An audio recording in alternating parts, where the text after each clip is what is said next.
first question is, how do you deal with the legislators, considering that Labour Party is probably not in control of the legislative arm of the government?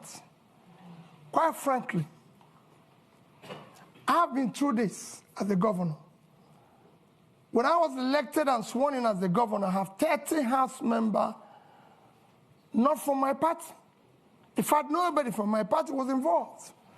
As long as you are pursuing what is right, everybody will go with you, because the legislator is insecure in his place.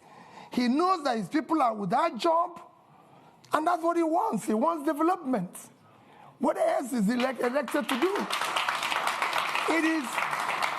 It becomes a problem when you are pursuing transactional policies, which will benefit you, or you're engaging in nepotism where you have to.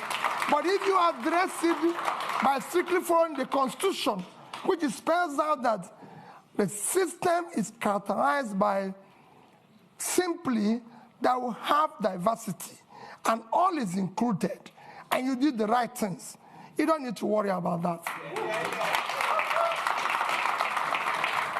On the issue of IPOB, maybe you're not following me. Even yesterday, I spoke about Biafra being ended 53 years ago. It's all over the place in this space. I condemn all agitators, but in condemning them, you have to look at what brought about these agitations all over the place. It's not only IPOB. We have Yoruba Nation movement. We have all sorts. When you have created this level of massive poverty, where 63% of your population is poor, you're going to create all sorts of problems. I was speaking to a British minister this morning. I said we have about 40% unemployment. And we have about 60% youth unemployment, young people in their productive age doing nothing. If you have 15% unemployment in Britain today, you're going to have massive, remember, agitation. Nobody will be able to leave his house. So what you're seeing is a cumulative effect of leadership failure over the years, which will be solved by good governance. When people start seeing justice, fairness, and inclusive government and doing the right thing, all those things will start reversing itself. And that is what me and that is offering. I will talk and discuss with all agitators. There's nothing wrong in that. People agitate even in my house, and I talk with them.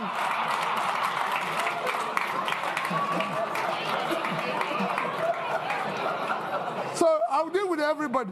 I'll show you of that. Don't worry about that. On the issue of health, yes, we have a problem with health. We have underinvested, and because our government have not prioritized our development agenda, everybody knows that the only measure of development that is recognized globally today is Human Development Index. And this is hanged on 3 items: life expectancy, which is health. And we are low in that. Nigerian life expectancy today is about 50-something, as against global average of 72. So we're low. Same in education. So it's to prioritize that. I just gave somebody an example. In the past 5 years, from 2015 to 2021, Nigerian budget in health is under 2.5 trillion naira for 200 million people. It's unacceptable. Even this year, our budget for health is about 1.5 trillion. Our budget for education is about 2 trillion.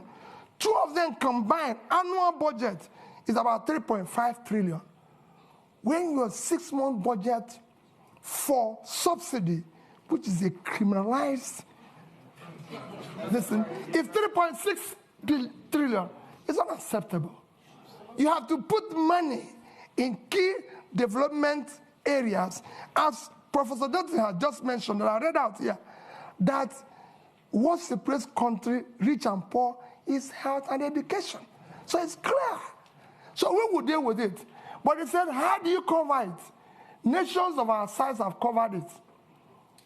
How did India, for 1.4 billion people, cover issue of health? How did Indonesia cover that? We have big nations that have done it well. If we don't know how to do it, we learn from them. There's nothing wrong in learning if you don't know how to do it.